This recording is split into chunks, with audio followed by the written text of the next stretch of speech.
Selamat pagi semuanya. Assalamualaikum warahmatullahi wabarakatuh. Bertemu lagi dengan saya, Bu Desi, yang pada hari ini Ibu akan menyampaikan materi tentang menyikapi belajar online di era pandemi COVID-19.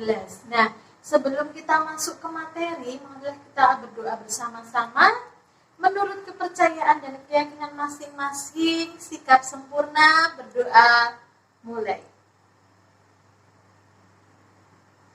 Cukup? Ya, kemarin kita membahas tentang apa nak pada pertemuan yang lalu? Iya benar, memahami protokol kesehatan. Masih ingat semua ya?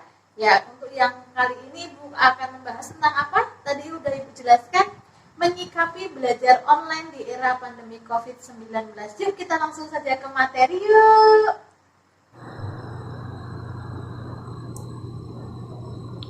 Ya, materi kali ini Ibu akan menyampaikan tentang menyikapi belajar online di era pandemi COVID-19. Tujuan layanan yang pertama adalah mengidentifikasi berbagai macam cara belajar secara online.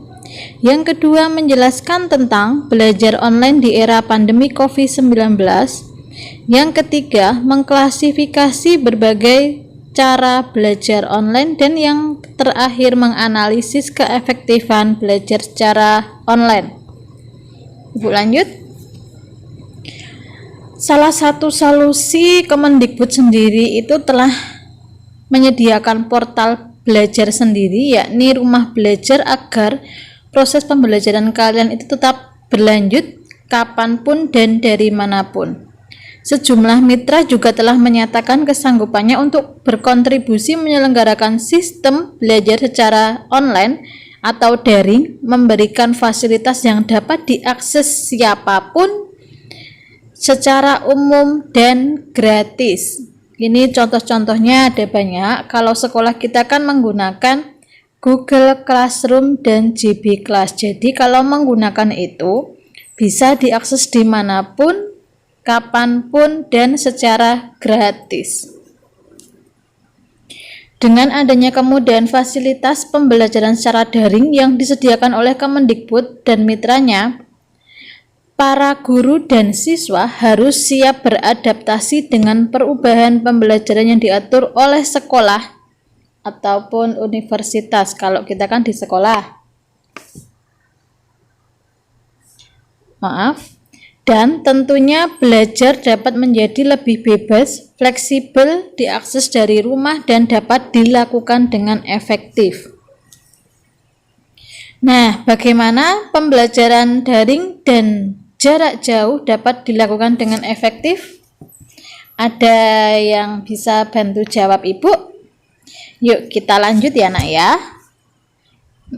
Ada beberapa hal penting yang harus kalian lakukan. Ini penting sekali. Tolong diingat dan dilakukan ya yang jelas. Yang pertama, tetapkan manajemen waktu. Nah, kerjakan dengan fokus tugas yang diberikan oleh guru. Atur waktu belajar dengan teratur. Karena hal ini itu mudah dijalani jika pihak sekolah memberikan batasan jadwal akses daring kepada para siswa atau kepada kalian. Bagi orang yang belum terbiasa belajar mandiri, biasanya sih mengerjakan tugas-tugas sekolah di menit-menit terakhir tenggat waktu yang ditetapkan.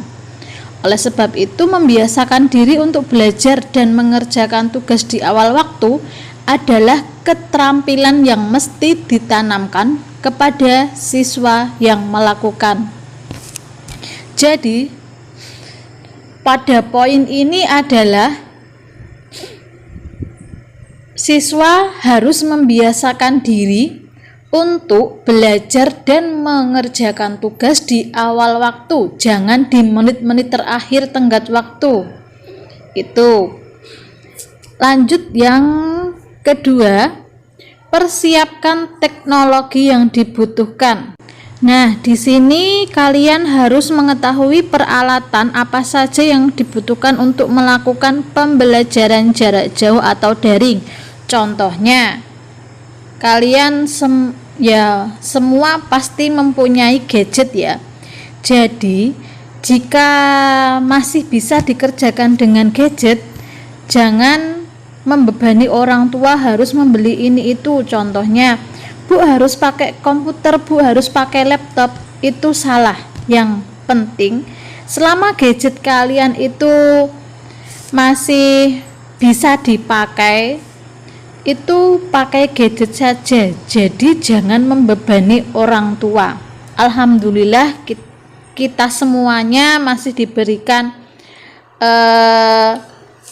teknologi yang sekarang ini mulai modern ya. Untuk yang ketiga adalah belajarlah dengan serius. Nah, kesalahan yang sering kalian lakukan adalah tidak fokus ketika melakukan remote learning. Biasanya kalian itu jika diberikan pembelajaran banyak yang tidak fokus. Itu karena apa? Yang pertama, godaannya mesti menonton video, mengakses media sosial, hingga membaca konten berita secara impulsif seringkali kalian lakukan tanpa rencana sebelumnya. Jadi sebab itu kalian harus berusaha fokus dan konsisten selama waktu belajar yang ditetapkan. Hindari segala macam distraksi yang berpotensi mengganggu proses belajar kalian. Jika memungkinkan, tetapkan ruang khusus untuk belajar yang sekiranya tidak ada yang mengganggu, yang sekiranya tidak ramai. Contohnya menjauhkan diri dari gangguan anggota keluarga lain. Nggak apa-apa, yang penting kan kalian niatnya belajar. Jadi kalian menyendiri itu bukan berarti terus memusuhi ya, tidak ya. Terus yang terakhir ini, jaga komunikasi dengan pengajar dan rekan-rekan kelas, baik satu kelas ataupun kelas lain ya. Bagi kalian yang belum terbiasa melakukan pembelajaran daring ini, kalian harus menyesuaikan diri untuk terus visible dan berkomunikasi tanggap dengan pengajar atau rekan kelas ataupun rekan kelas lain. Pasti semua siswa sudah mempunyai grup kelas ya tentunya ya. Nah, kendati tidak harus dilakukan dengan tatap muka, komunikasi harus dan mesti terjalin dengan baik untuk menghindari kesalahpahaman. Gunakan momen-momen semacam ini untuk mengasah keterampilan komunikasi kalian. Nah, jika kalian memang belum yakin dengan hasil tugas yang dikerjakan, segeralah menghubungi guru kalian. Jika kalian malu, ya itu karena tugas kalian itu kan adalah belajar, jadi jangan pernah malu. Saran saya, jika teman misalkan kalian bertanya dengan teman kelas kalian itu tidak tahu ataupun tidak dijawab, segeralah menghubungi guru kalian. Itu pokoknya lakukan sesegera mungkin untuk menunjukkan komitmen bahwa kalian itu serius untuk belajar. Jika sudah terbiasa, nanti malah memberi kebebasan dan fleksibilitas tersendiri yang ditemui pada kegiatan belajar mengajar esoknya. Nah, di tengah penyebaran virus corona COVID-19 ini, pembelajaran daring harus serius kita lakukan. Karena apa? Sebagai alternatif pengganti pertemuan kelas tatap muka langsung. Walaupun sebenarnya belajar di ruang kelas bersama guru secara langsung tidak dapat tergantikan oleh apapun. Jadi, tetap jaga komunikasi dengan pengajar atau guru dan rekan-rekan kelas kalian. Itu yang terakhir dan sangat penting ya. Jadi pokoknya komunikasi itu nomor 1 untuk menghindari kesalahpahaman. Sampai sini ada yang mau ditanyakan? Jika ada, nanti bisa dilanjutkan di grup WhatsApp ya. Terima kasih. Nah, itu tadi adalah materi dari Ibu. Silakan anak-anakku untuk mengisi absen di kolom komentar. Dan jika ada pertanyaan yang ingin disampaikan, silakan nanti lanjut di grup WA kelas ya. Semoga apa yang Ibu sampaikan tadi bermanfaat untuk anak-anakku semua.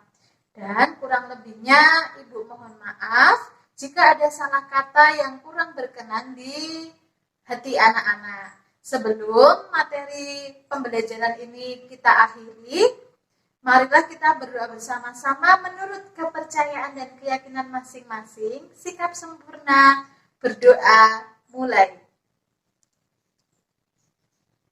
Terima kasih. Wassalamualaikum warahmatullahi wabarakatuh. Tetap patuhi protokol kesehatan ya. Selalu pakai masker, cuci tangan, jaga jarak, social distancing, dan terima kasih. Sampai bertemu di pertemuan selanjutnya.